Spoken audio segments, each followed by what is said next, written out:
Le Grand Palais, c'était majestueux, mais je voulais affronter l'autre plus belle Aerox du monde, Berlin, le Tempelhof. On oublie la verrière parisienne, place au béton brut, c'est immense, massif, l'ambiance est différente, mais c'est d'une beauté absolue. Nouveau décor, même enfer, c'est parti.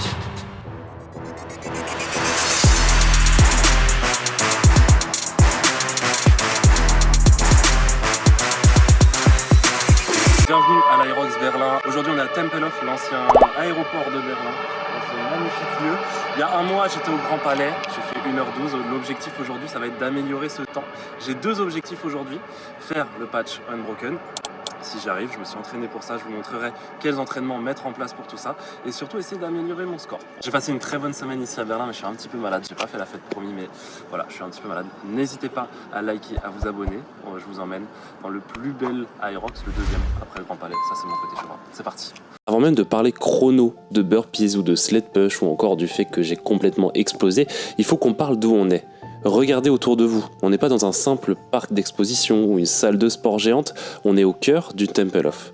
Ce bâtiment semi-circulaire qui fait plus d'1 kilomètre de long, c'est une vraie claque architecturale. Construit dans les années 30, il a d'abord été pensé pour être la vitrine monumentale du régime nazi, avant de complètement changer de visage.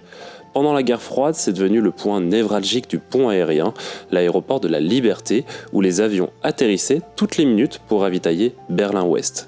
C'est un lieu qui a connu les heures les plus sombres comme les plus belles de l'histoire de la ville. Et aujourd'hui, ce monument, qui était l'un des plus grands bâtiments au monde, est devenu cet immense parc urbain, brut et bétonné. Vous pouvez aller courir tout simplement, c'est un énorme parc. Il y a une atmosphère ici que tu ne trouves nulle part ailleurs. C'est lourd, c'est massif, c'est presque écrasant, et honnêtement, en marchant sous ces immenses hangars métalliques, tu te sens tout de suite que tu ne viens pas faire une course, tu viens te confronter à quelque chose qui te dépasse un peu. Et ça tombe bien, parce que c'est exactement ce que l'Aerox va me demander aujourd'hui. Et l'objectif, j'avoue, ça fait un mois que je travaille pour avoir ce patch Unbroken, le 100 Unbroken, sans wall ball. Donc là je suis en open encore, j'avoue, je suis encore une petite frappe. Je reste en open, on va essayer de voir si je vais réussir à le passer à 6 kg, c'est pas facile, c'est pas facile.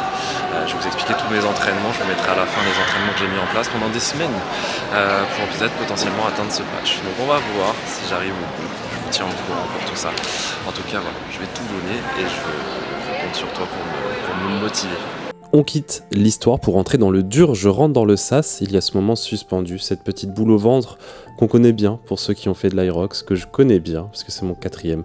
C'est la même qu'à Paris, la lumière baisse, le décompte résonne, mais là on est en extérieur. Et ça c'est un petit peu différent de l'Aerox de Paris ou des autres Aerox que j'ai pu faire. C'est plutôt agréable parce qu'on voit quand même qu'on est en extérieur, il y a du vent. Bon, il faisait un petit peu chaud pour être honnête, il faisait à peu près 21 degrés, mais voilà. C'est parti, le décompte résonne, c'est parti, 3, 2, 1. 1 km de run où on va rejoindre le premier hangar en fait tout simplement. Et ce premier hangar, ce qu'il faut savoir, attention à ceux qui mettent leurs résultats des runs à Berlin, j'ai jamais été aussi rapide, voilà tout simplement. Parce qu'en fait il n'y a que 800 mètres, si je dis pas de bêtises, entre l'arche in et l'arche out. Par contre, dans la Rock Zone, t'as des chronos qui sont juste démentiels. Je crois que je fais 2 fois le temps que j'ai fait au Grand Palais. Donc voilà. À Berlin, en fait, les lignes droites, ça en finit jamais. Le piège, c'est de vouloir, comme d'habitude, arriver très vite, tout de suite, comme d'habitude. Ça, j'ai retenu la leçon des dernières fois. On contrôle le cœur, on pose la foulée et on se prépare pour le premier carnage, le ski erg. Premier atelier, le ski erg. Très vite, je comprends que ça va, que j'ai progressé. Je suis plus calme, plus efficace, plus en maîtrise. Je ne m'affole pas, je ne me grille pas, je fais le job. Au final, je gagne 8 secondes par rapport à la dernière fois. C'est pas énorme sur le papier, mais j'avais lu un truc comme quoi si tu gagnais 15 secondes sur les ergos, c'est que tu avais gagné 30% de force en plus. Donc ça, c'est positif. En un mois, je pense que j'ai gagné. Dans ma tête, ça quand même, ça change tout. En fait, je joue la gagne de cette vague. Je suis dans le top 3. Il y a un mec qui est parti comme un dératé. Je sais qu'il va exploser, ça se voit. C'est pas un grand coureur. Mais il y a un autre mec à côté de moi. Et voilà, je sens qu'on va se faire un petit peu la guerre jusqu'à ce que je puisse tenir. Parce que comme je vous disais en intro, je suis un petit peu blessé. Donc voilà, ça se joue un petit peu au mental. On se regarde. C'est un peu la guerre des égos. Je regarde à combien il tourne. Et on sort à peu près dans les mêmes chronos. Je sors donc du ski erg hyper confiant en ayant gagné 8 secondes, même si je ne le sais pas à ce moment-là. Les gens me répondent bien et je me dis que la course est à moi. Et là j'arrive au sled push. le traîneau.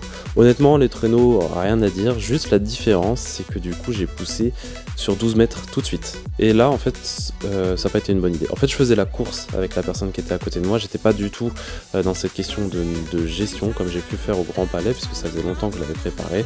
Là, je voulais pousser très fort sur le sled push, voire pousser mes limites, parce que du coup, j'avais pas vraiment préparé, c'était une course optionnelle en plus. Et là, en vrai, ça m'a un petit peu claqué, mais j'étais pas mal. En fait, je faisais la course avec les autres adversaires. Ça veut dire que quand ils arrivaient à mon niveau, je repartais. Et ça, c'est pas bon. Franchement, j'ai pas trop bien géré et j'ai pris 32 secondes en plus, ce qui est beaucoup. Et je crois que j'ai pas couru tant que ça pour aller jusqu'à... Ah si, peut-être c'est une grande allée, peut-être c'est ça la différence, la longueur. Voilà, bref, en tout cas 32 secondes de plus. Mais je les ai pas vraiment sentis dans la course. Ensuite, le sled pull, ma spécialité, je chope la corde, je me cale et j'envoie tout. Là, plus de doute, vraiment c'est mécanique, c'est de la puissance pure, ça déroule tellement bien que je claque un beau chrono, je suis content, moins 20 secondes par rapport à mon ancien temps. Je me classe même top 4% de toute la course sur cet atelier, je suis très content. Bon, il y a eu un petit moment lunaire avec un juge, je vous passe les détails, le head judge était pas loin de me mettre une pénalité, me regardait avec un sacré regard. Bon bref, c'était un peu bizarre les règles là-bas. En fait, en France, pour être honnête avec vous, on est hyper rigoureux. Et là-bas, c'est un juge sur deux. Voilà. Donc il a voulu me mettre une pénalité sur la première fois que je touchais la ligne. Effectivement, j'ai fait une faute, c'est pas bien. Mais bon, c'est mon côté footballeur qui est ressorti, c'est pas bon ça. En fait, j'ai commencé à me prendre la tête. Bref, anyway. La machine est relancée, le mental est de retour et je sors premier de cet atelier. Et là, voilà, je sais que je vais arriver à mon point faible, les burpees. L'euphorie du sled n'a pas duré. En vrai, je me fais dépasser par mon ami belge. J'arrive à la station 4, les burpees broad jump, et déjà que c'est mon point faible, mais là, c'est le drame. Dès les premiers sauts, alerte rouge, cette douleur aux ischios que j'ai traîné, cette petite contracture que je croyais gérer, elle se réveille et pas à moitié. Du coup, impossible de me relever correctement.